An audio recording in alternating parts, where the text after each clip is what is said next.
official public contact between the Indian government and the Biden administration, India's Defence Minister Rajnath Singh has spoken to the new US Defence Secretary Lloyd Austin. Now, India's Defence Minister received an introductory phone call from the newly appointed US Secretary of Defence, during which the two leaders reaffirmed the Indo-Pacific vision. The two leaders also reaffirmed their commitment to work together to strengthen the complex and the multifaceted India-US defence cooperation and strategic partnership. The bilateral, regional and global issues were also on top of this agenda in the phone call. The Pentagon released a readout of the talks which read, Secretary Austin emphasized the department's commitment to the US-India major defence partnership, observing that it is built upon shared values and a common interest in ensuring the Indo-Pacific region remains free and open. The Secretary Austin also noted that the great strides made in the US-India equation, and he pledged to work collaboratively with the Defence Minister of India to sustain progress. The call, of course, comes just a few days after the US Senate confirmed Lloyd Austin as the US Defence Secretary. He is also the first black Defence Secretary of the United States. Lloyd Austin has so far spoken to his counterparts from Canada, Australia, South Korea, Japan, the United Kingdom, NATO's chief Jens Stoltenberg, and now he's also spoken with the Indian Defence Minister as well. All right, now to get us more updates in terms of how significant this phone call was and what was actually discussed there, we are joined in by Vyond Siddhant Sibal. He's joining us live from New Delhi. Good morning to you, Siddhant. So bring us up to speed with what actually transpired in this phone call between India's Defence Minister and the Defence Secretary of the United States.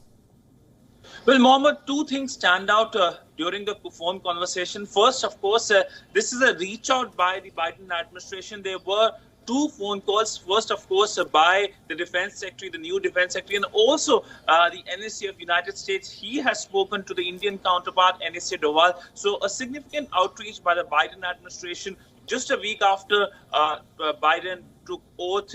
And of course, the second big focus is a reaffirmation on the Indo-Pacific vision. Now, there were certain speculations ahead of the oath-taking ceremony that will Biden continue with the Indo-Pacific vision?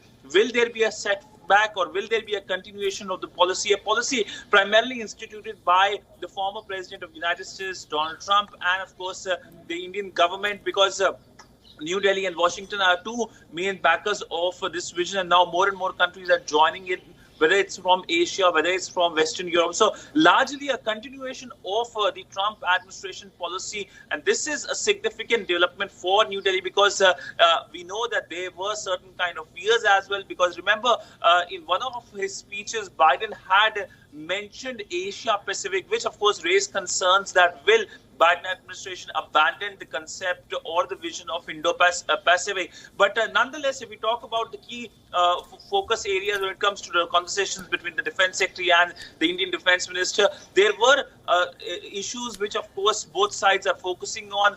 Strengthening of relationship. We know that there has been considerable coming together of both the countries when it comes to defence partnership, signing of various pacts as well for sharing interoperability.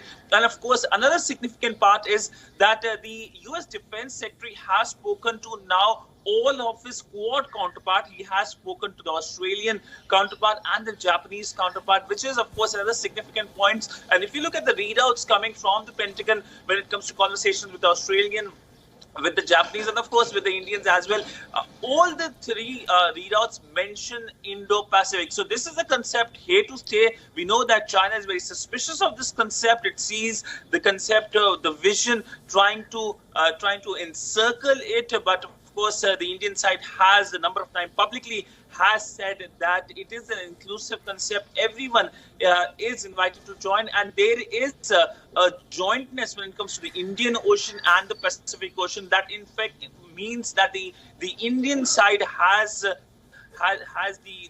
capability to go into Pacific Ocean. Absolutely, Siddhant. Now, a question that a lot of people are pondering upon is because there is a new president in the White House, and his policy towards China, or at least the approach, is going to be significantly different from the manner in which Donald Trump was dealing with China.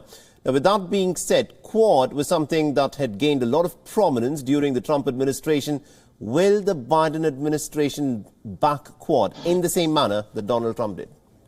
Well, if you look at the Biden administration's policy when it comes to China, we are heading. These are initial moments in a sense that the new U.S. Secretary of State has just taken charge. The Defense Secretary, it's been just 2 days. So when it comes to China, if you look at the initial comments which are coming from the White House, it looks like that there will be a continuation of policy when it comes to China. China will continue to face the heat, and we know what the policies of the Xi Jinping government has been. It has been very aggressive, and it is unlikely that in democratic countries, even if there is a change in the setup, there is unlikely to be change in policy when it comes to Beijing, given the fact how Beijing has been aggressive with its neighborhood, and of course other countries are also far and wide, whether it's Australia or Canada. But the next big focus, it is expected, is on the conversation between the U.S. President Biden, the new President of the United States, Biden, and the Indian Prime Minister Narendra Modi, and the conversation between the new Secretary of State and the Indian External Affairs Minister. I do expect it to happen next 24 hours to 48 hours, and those readouts will also be a significant amount of where the direction is going, the relationship, and also we do expect a reaffirmation on Indo-Pacific. Absolutely, indeed. Thank you very much indeed, Siddhant Sibal, for joining us and getting us all those updates there. WION is now available in your country. Download the app now and get all the news on the move.